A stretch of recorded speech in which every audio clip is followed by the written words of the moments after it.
So today we'll start off with a chapter on magnetic effects of electric current. We'll look at the basic concepts of magnetics and electricity and try and connect these two. So we'll start off with the basics. So can you explain us what we'll define today? We'll start off with the Lorentz force, which actually tells how much force a charged particle will experience while moving in a electric field or a magnetic field or both. Okay, so how do you define Lorentz force as? So let's see what a Lorentz force is. The formula for the Lorentz force. Right. It's equal to F vector equals Q, which is the charged particle, Okay. whole into E vector, which is the electric field vector, Right. plus Q into B vector cross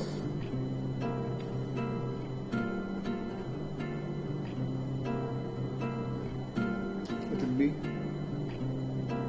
Q into V vector Okay. cross B vector. Alright. B is the magnetic field vector and V is the velocity of the particular particle. So this is a cross product of two? Yeah. Okay, so what is the direction in which this force will be acting? So let's see if there is only electric force Okay, alright. or say electrical field, then no magnetic field. In that case, the direction will be the same as the electric field. Okay. If there is no electric field, let's say there is only a magnetic field, then the direction will be perpendicular to the cross product, perpendicular to the velocity and the magnetic field's plane.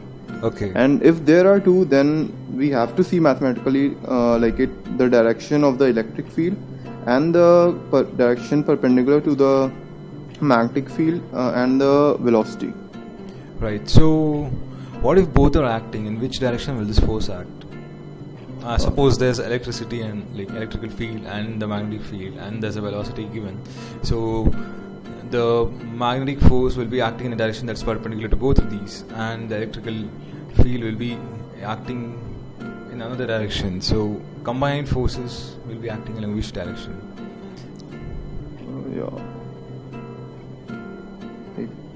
Let me explain this through a diagram. Right. So let's say here we have our electric field, Okay. E vector. Say this is in I cap, that is in x direction, All right. and we have a particle with velocity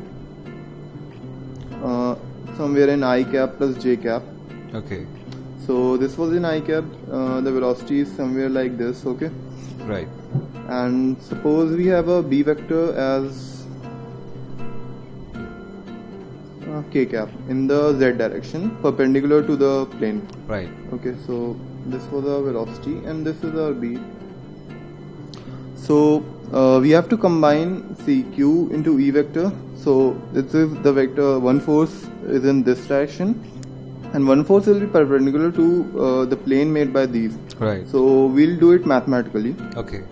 So say Q into E vector, say E naught I cap plus Q into V vector was I cap plus j cap cross k cap. Now let's solve this to get the direction, which gives Q E naught I cap plus Q I cross k will give minus j. Okay. So this is the vector product. J vector, Okay. this is the vector product. Plus Q into jk will give I vector. So basically it comes off in a direction of I cap, some constant I cap plus some constant of minus j cap. So like if this was a plane with this x, this y and this z, Right. it would come off say around here, Okay. I cap and minus j cap. Right. Right. So this is how we solve for the particular directions. Okay, so basically we'll be looking at the vector cross product and find out the final direction. Okay.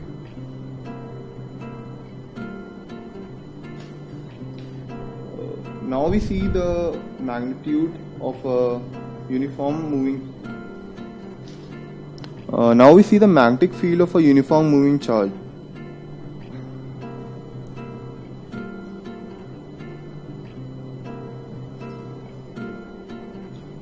So we give the formula by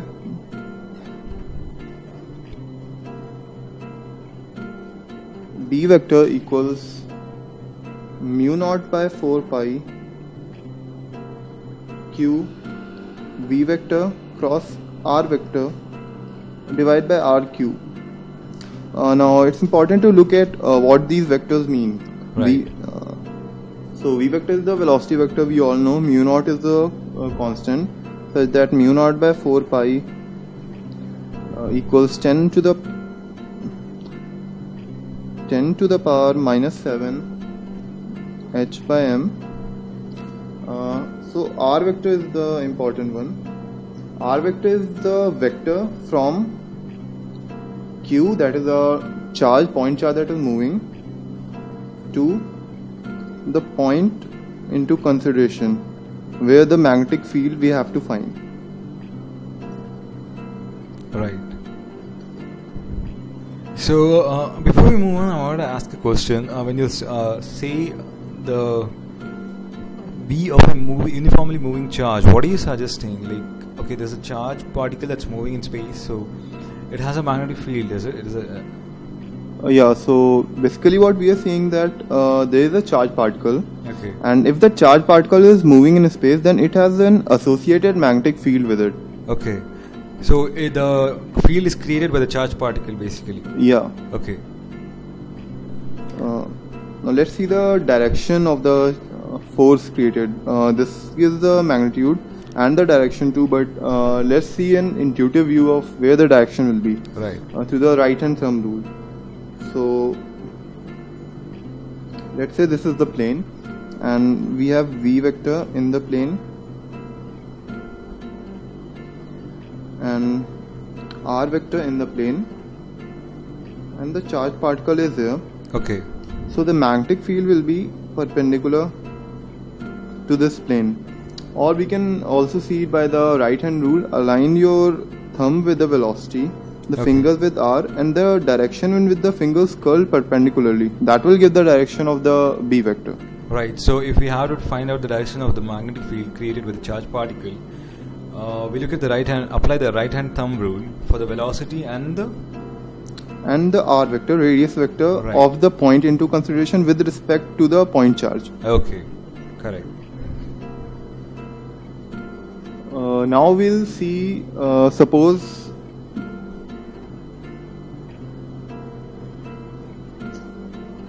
there are a lot of magnetic fields, so and we want to find the net magnetic field at a point. Right. So we'll find that by the principle of superposition.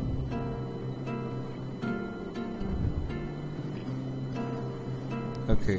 So various moving charges might be there, and they might create their own magnetic field at a point. Right. So basically the magnetic field as a point is a summation of the respective magnetic fields created by various moving charges. Right.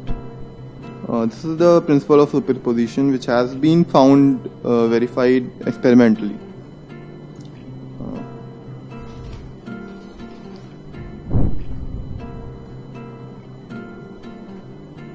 Next we have the Biot-Savart law, which tells us the magnetic field by a current element.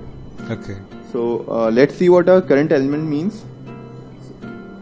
Let's write it down. Biot-Savart law.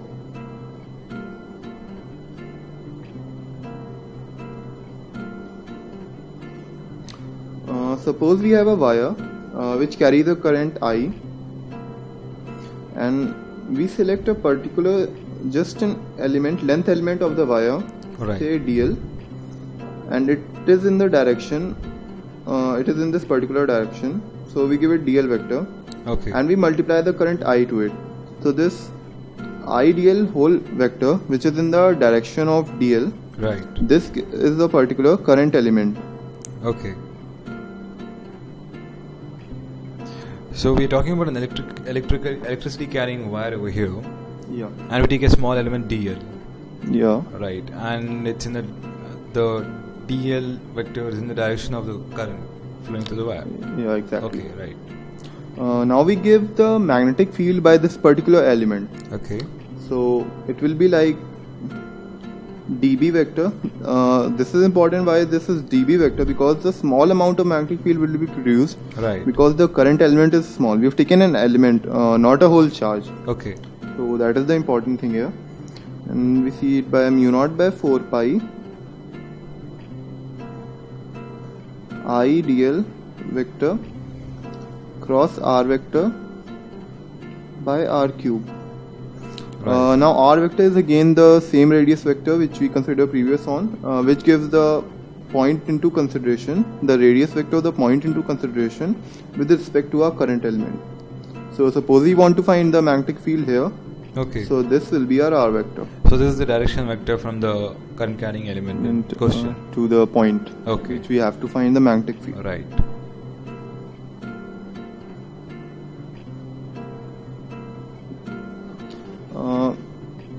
Now let's see a simplification through which we can find the current, we can find the magnetic field by a segment of wire.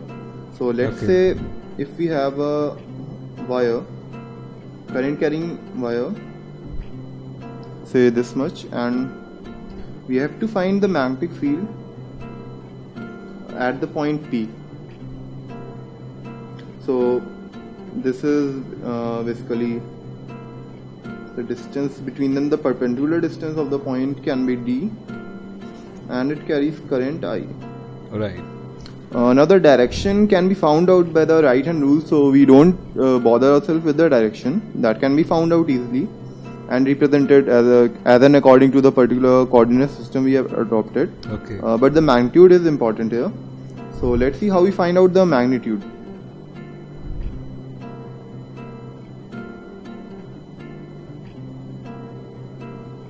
There is a formula for this.